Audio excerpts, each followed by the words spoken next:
আমরা আজকে verb two B শিখতে চলেছি। আর এই ভার্ব টু বি অবশ্যই মাথায় রাখবো যে অ্যাকচুয়ালি হওয়া বোঝায়।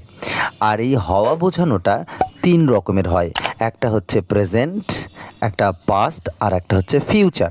তাহলে প্রেজেন্ট যখন হয় তখন আমি হই, সে হয়।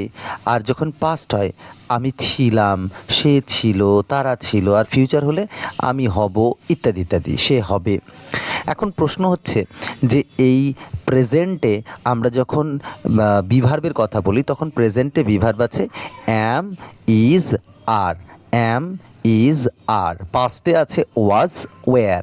আর ফিউচারে আছে শ্যাল বি, উইল বি। তোমরা কখনোই এরকম করো না যে শ্যাল আর উইল বি না দিলে এরা মোডাল ভার্ব হয়ে যাবে। বি ভার্ব করতে গেলে সেই মোডালের সাথে বি যোগ করতে হয়। অর্থাৎ শ্যাল বি, উইল বি যেমন বি ভার্ব, তেমনি can be, could be, might be এরাও কিন্তু বি ভার্ব। বি ভার্ব হতে গেলে ফিউচারের ক্ষেত্রে শ্যাল আর উইলের সাথে বি অবশ্যই রাখতে হবে। এখন কে কোথায় বসে এইটা বোঝার জন্য আমাদের আর একটা বিষয় বুঝতে হবে। অ্যাম কোথায় বসে, ইজ কোথায় বসে, আর কোথায় বসে, এটা জানার জন্য আমাদের একটা ছোট টেবিল সম্বন্ধে জানতে হবে। সেই টেবিলটা দেখে নাও।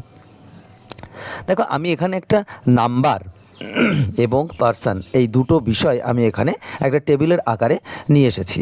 যেখানে নাম্বার মানে বচন, অর্থাৎ নাউন হোক প্রোনাউন হোক, এদের দুটো বিষয় থাকে। এরা একটা বোঝাচ্ছে না একের বেশি বোঝাচ্ছে। যদি একটা বোঝায় তাহলে সিঙ্গুলার হয়, যদি একের বেশি বোঝায় তাহলে প্লুরাল হয়, এক বচন আর বহু বচন।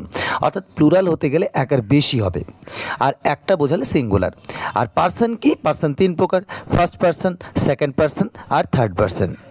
এবার আমরা দেখে নিই যে নাউন এবং প্রোনাউন তারা কোনটা কোন পার্সন কিভাবে হয়। ফার্স্ট পার্সনে প্রোনাউন আই আর উই থাকে। আই মানে একজন, আর উই মানে একের বেশি।